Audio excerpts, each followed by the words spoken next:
It is Easter time, and that means a time to contemplate and celebrate the greatest event ever, the death and resurrection of Jesus Christ. But it's not just any journey that we celebrate today. It's actually a journey of hope.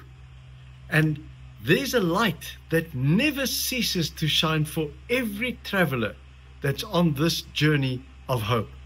And that light shines from the cross of Christ, his resurrection, and the proof of an empty grave.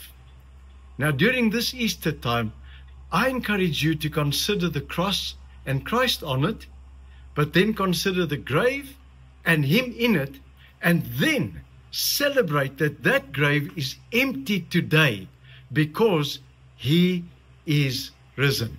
He's alive.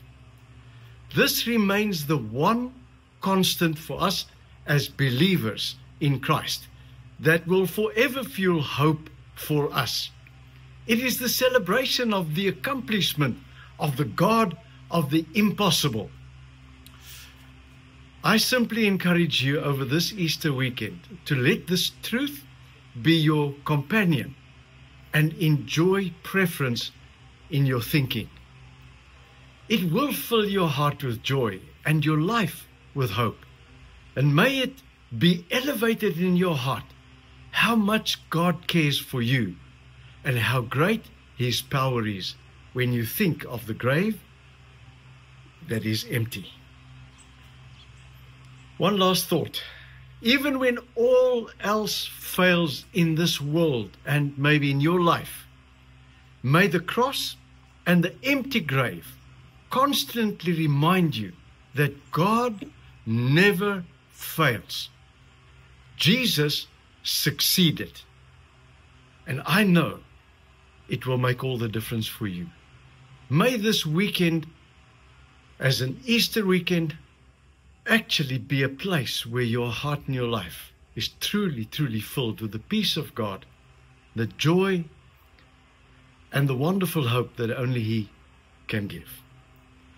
This weekend, make it your mission to give thanks to God for all of this non-stop. Please pray with me. Thank you, Father, that you sent your Son Jesus to die for us and for raising him from the dead.